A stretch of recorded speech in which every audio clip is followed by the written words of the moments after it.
How many of you have never seen me be $6? So that's philosophy number one. Wait for the government to change the minimum wage. You say, well, that might take too long. Is there another philosophy? And the answer is yes. Okay. Here's the second philosophy. Wait for the company to pay you $6 an hour. Right? You get a review how often? Every 6 months, let's say. You missed it. You waited a year. Maybe you didn't make it then. You say, wow, no telling how long. If you've got 1,000 people with you, maybe you could force the company to change it from 5 to 6 if there were enough of you that said, we will not work, we demand $6, or we will not work. By yourself, not a good philosophy. Together with others, it could work. Right? Here's what we call this, the philosophy of demand. I demand more money. Alone, too risky. Together, maybe you could get some progress. So now we've covered 3 philosophies. Number 1, wait for the government. Number 2, wait for the company. Number 3, the philosophy of demand, which is a bit risky. Here's the problem with the philosophy of demand. You can't get rich. If people only understood, starting at the lower end of the economic scale, that you cannot get rich by demand. Okay. Now someone says, well, in America, how could you become wealthy? And the answer is to develop a new philosophy. And let me give you that. It might be the best I've got for the whole day. It's called the philosophy of performance. The philosophy of performance. I will perform so well, it would be embarrassing for the company not to pay me $6.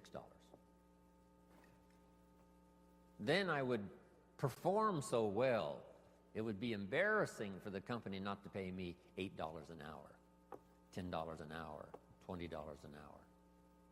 So now we've got several philosophies going, and if you want to change your economic future, it starts with your personal philosophy. Okay. Now, here's what's interesting in America. I'm sure all of us can think of someone who makes $5 an hour getting started.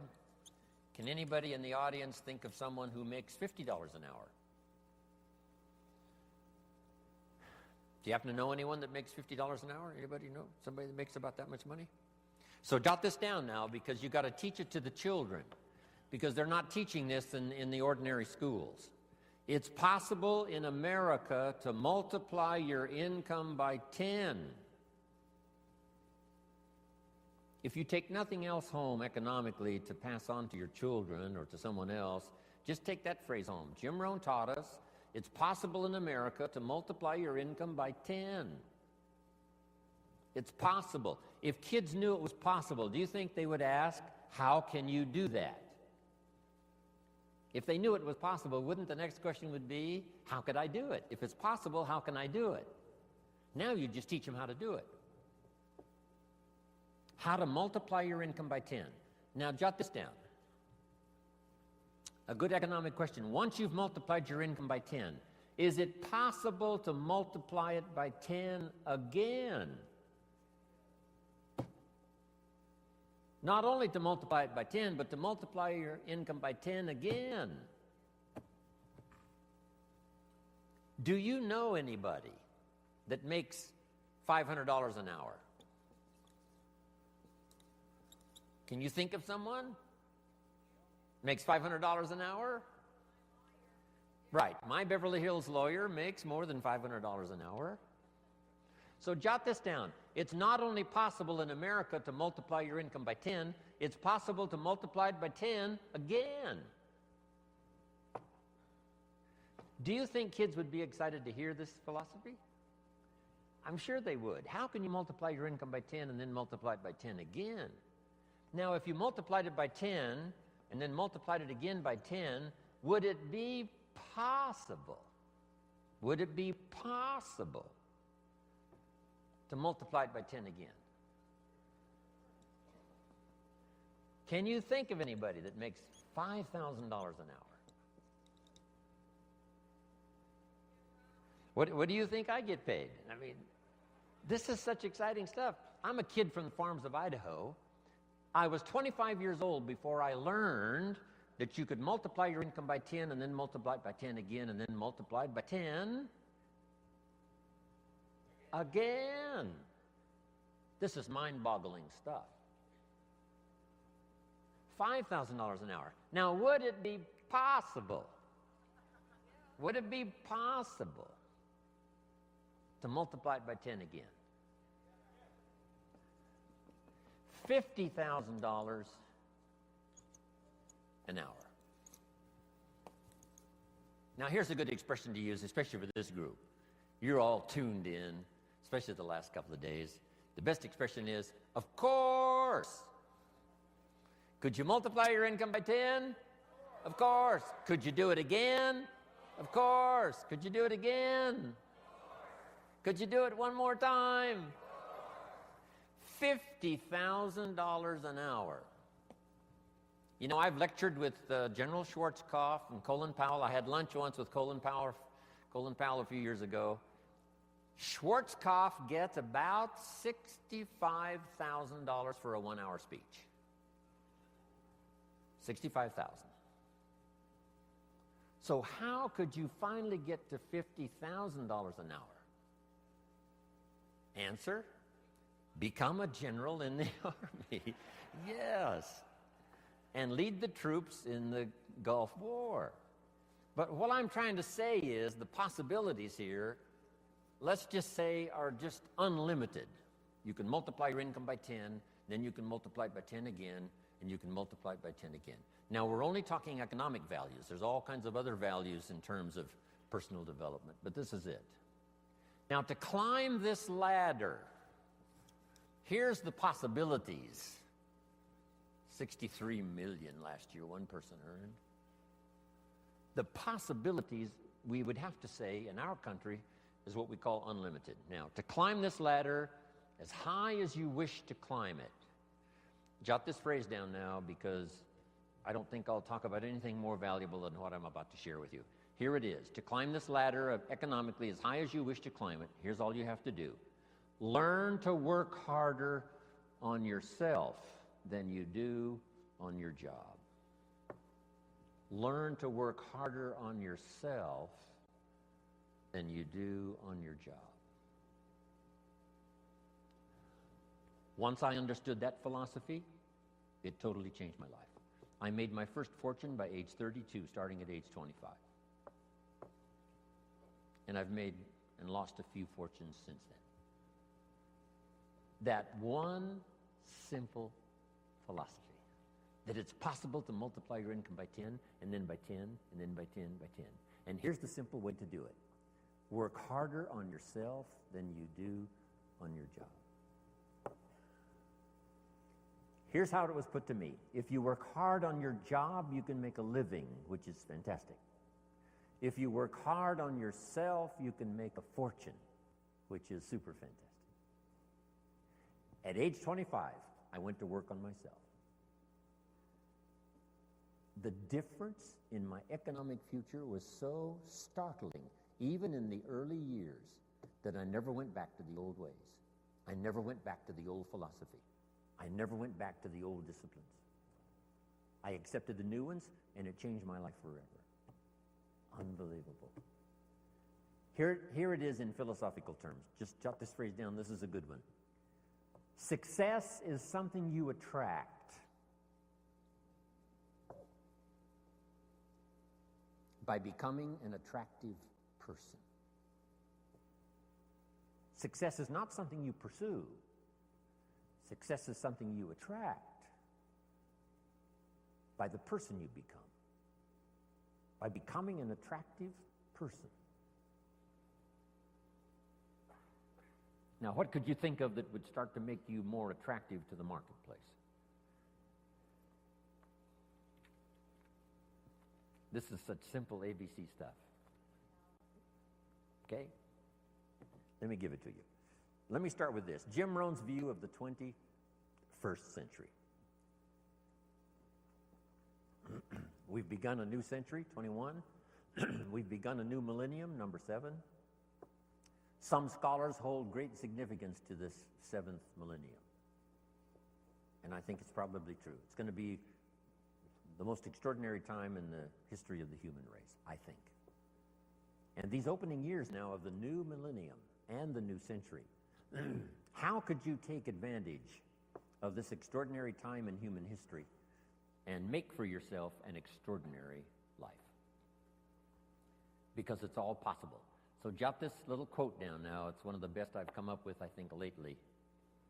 And I'll just quote it slowly so you can jot it down and take it home. Here it is. From testimonials and from personal experience, we have enough information to conclude that it's possible to design and build and live an extraordinary life. From testimonials and from personal experience, we have enough information to conclude that it's possible to design and build and live an extraordinary life. I'd like to have you think about that, not just here, but even after you've gone back home. Think about it at least often enough to say, I think that's true. From testimonials and from personal experience, we have enough information to conclude that it's possible, it's not a guarantee, but it's possible to design and build and live an extraordinary life. Now, if you believe that and accept it, you just simply use that as a foundation, as the fundamentals. So now jot this down. Jim Rohn's view of the 21st century. Number one, unprecedented opportunity. Unprecedented opportunity. These are probably going to be the most extraordinary times in the history of the human race, 6,000 years of recorded history. We got through the last millennium. We especially got through the last century, a bloody century, the 20th century. Hopefully those major wars of devastation and destruction are behind us. World War II claimed 50 million lives. 19 million of them were Russian. The devastation of the 20th century was unparalleled and unprecedented. The savagery was unbelievable. The Holocaust was insanity of the most unbelievable kind. Hopefully that is in the century past. And that we have a new chance in a new century to build a new world and a new country and a new future. With all of the challenges. With Saddam Hussein, with the terrorists, and all the rest. Once the walls came down, about 12, 13 years ago, and I was just in Berlin the other day lecturing and had a chance to go to the Brandenburg Gate, Checkpoint Charlie, see part of the old Berlin Wall. Once those walls came down 13 years ago, the world now has forever changed. Because here's how the history of the human race reads. Opportunity mixed with difficulty. Sometimes more difficulty than opportunity. The history of the human race reads tyranny and liberty. Sometimes more tyranny than liberty. But now the world has totally changed. Since communism is on the run, the dictators, most of them are all gone. When I used to lecture years ago in South America, every country had a dictator. Now they're all gone. Castro and a few are left, but that's it. And they will soon all be gone. Within a short little period of the rest of our lifetime, all the dictators will be gone. A new wave of economic uniqueness, capitalism, free enterprise, liberty, freedom, democracy is absolutely sweeping the world. So for a long, dark time, there was more tyranny than liberty. Here's what is unique about this new Century 21. More liberty than tyranny. More freedom than oppression. This is an unprecedented time.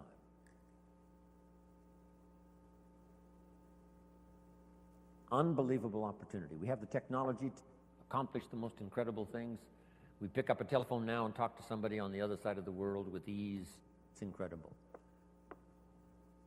We fly, we've got transportation. I get on an airplane, 13 hours later I'm in Hong Kong. 5 meals, 3 movies, and you're there. I mean, it's unbelievable. I leave at 7:30 this evening to fly all night to Orlando to speak to another group tomorrow in Orlando. It's amazing. With the jets, you can cover the world. I fly the Concorde, 3 hours London, New York. If you fly the Concorde, you can see 2 sunsets in one day. If you're in London when the sun goes down, you fly the Concorde to New York, you watch the sun go down for the second time. I told the group at our little breakfast meeting this morning, if you fly the Concorde due west, the sun comes up in the west. If you haven't tried that, you must try it. On the Concorde, you meet unique people. I met Henry Kissinger on the Concorde. Henry said, I had breakfast in Paris, I'm having lunch here in London, I'm having dinner tonight in New York. If you fly the Concorde. Before his accident, I met Christopher Reeves a couple of times on the Concorde. Said to my business partner, we're going to be okay, Superman's on this plane.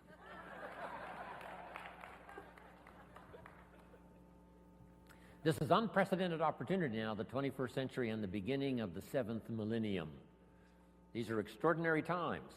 Now here's number 2. However, keen competition. World competition. We're dealing now with Iraq. A big part of it is competition. Hopefully the nations of the world will settle a big share of their differences so we can develop unique economic, social, personal prosperity for the future with limited conflicts. No more horrors, no more holocausts, hopefully. But with the human race, you always have to keep your fingers crossed. Who knows? But I think it's going to be a time of unprecedented opportunity, but unique competition. Now, to take advantage of the 21st century and this opening of the new millennium, how could you use the opportunity? Now that you've arrived, told me your story, I'm beginning to see the light. Words. The old prophet said this, words are like a lamp for your feet, so you can see where to walk. And words are like a light for your pathway, so you can see where to go. With words, you can show somebody where to step and where to go. Wow. I said a little prayer before I left my hotel room this morning and asked God to give me a little stronger gift of words today so that my words might have meaning. Maybe I've caught you at just the right time. Maybe this is the moment for you. And if I can say something uniquely enough, using the English language best as I can, words are sometimes clumsy when you try to express what's going on in your head, let alone your heart. But if I can do as good a job as I possibly can in the session we've got this morning and then again this afternoon, by the time I'm finished, maybe my words will help turn on another light for you. And you'll be able to see the possibilities better than you've ever seen it before. You'll be able to see yourself more successful than you've ever envisioned it before. If I can wisely say good words. Now I've put communication in 3 parts because all 3 of these parts now help me make more fortunes. Here's the first one. It's called training. Training is simply showing somebody how to do the business, how to do the job. If you get good at that, the pay is incredible, whether it's your own enterprise or whether you work for someone else. Training pays big money. Here's the next one, teaching. And I've divided the 2 just to make the point. Teaching is more teaching life skills.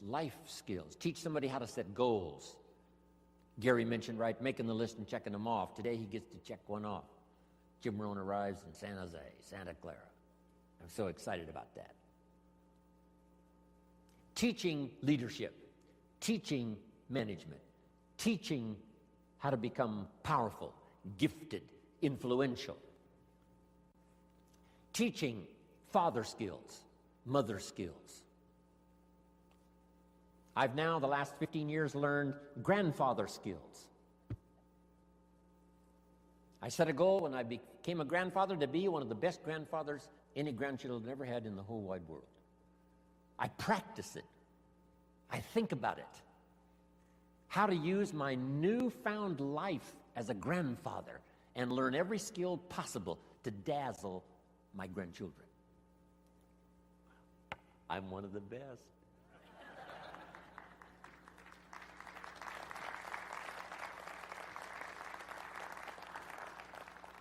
So teach people how to be good fathers, good grandfathers, good mothers, good leaders in the community. Teach a minister how to teach. Teach a minister how to use the gift of language to persuade. Okay.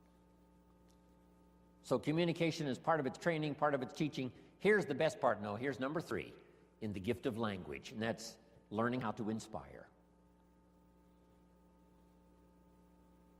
Inspire simply means a few simple things. Here's number 1. Help people to see themselves better than they are. Yes, sometimes we have to help people see themselves as they are. If they've made mistakes, maybe that needs to be pointed out. If a child has messed up, sometimes you've got to say, you've messed up. But don't leave them in the mess. Now transport them into the future with the gift of your language and inspire them with the person they can become by using the mistakes of the past to develop new disciplines for the future. A teacher I met when I was 25 years old had this unusual gift.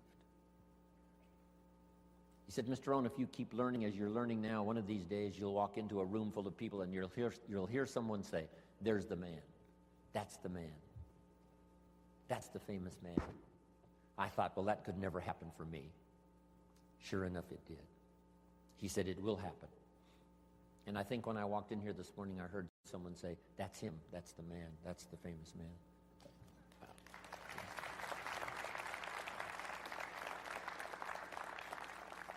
You must transport your children into the future. Yes, you have to take them back to review their mistakes, but don't leave them there. Now transport them into tomorrow.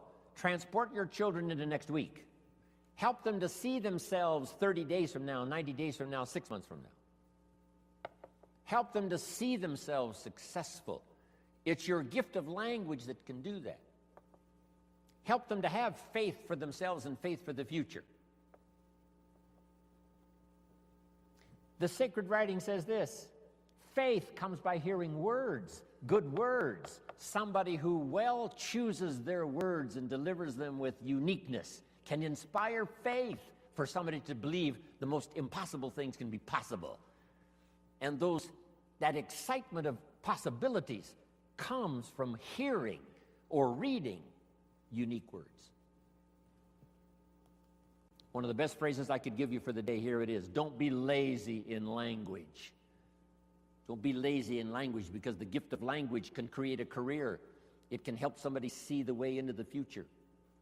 It can help somebody change from who they are to who they would like to be. It will help you to see the gift of your own intellect. There's an innate vocabulary in all of us that helps us to see, helps us to translate what's going on in the world, what's happening, so that we can make good decisions instead of poor ones. We can make less mistakes this year than we made last year. One of the major things to pray for is to be gifted in language, because it can have such a dynamic effect on your children. It can have such a dynamic effect on your business. It can have such a dynamic effect on your customers. It can have such a dynamic effect on your business partners, that not to continually get better and better at the gift of language would be a great mistake. Let it open doors nothing else will open, the gift of your language. Let it help people to see possibilities that they cannot see now. And you join in those possibilities and make another fortune and another fortune. all the way up the ladder as far as you wish to go. I don't know how high you need to go.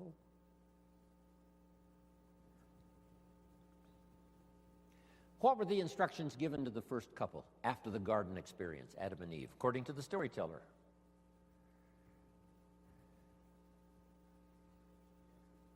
We've got some Bible scholars here right now. Instructions given to Adam and Eve after the garden experience. Here they are. Number 1, multiply. It's a lonely place with just 2 people. Multiply. But here's one now that is so extraordinary, and I'm going to cover a little bit more of it during our ongoing session here today. Here was the second one. Be fruitful. Be fruitful. Kind of an interesting phrase. When I lecture in other countries, sometimes it's difficult to find the right translation for be fruitful. Here's what I think fruitful means. Be productive. The example might be a tree, a fruit tree. Plant a fruit tree. Now, why do that? It's very simple. Teach it to your children. Number 1, to survive. The first instinct is to survive. So be productive enough to survive. Be productive enough for your own survival. But is that the end of it? And the answer is no, that's only the beginning of it. To produce enough for yourself is only the beginning. What's the rest? Here's number 2. Get married. Now you've got to think of ways to produce more than you need for yourself. And guess what that does? It elevates you to a higher life. If you want to live this higher life of a companion, a wife, getting married, see, that now changes the dynamics of your future. It's called stepping up to a better life. And to step up to a better life, here's what you simply do economically. You learn to provide and figure out a way to provide more than you need for yourself. You think of ways to provide enough for yourself and for someone else. Why think of someone else? Why not just think of yourself? Because that's a very limited way to live, just thinking of your own survival. If you want to live a more flourishing, unique life, you must think now of someone else. So now the man says, I must produce enough for myself and for my wife. Is that the end of the life experience? No. Now have children. Take a risk. Having a child is like a throw of the genetic dice. Who knows what's coming?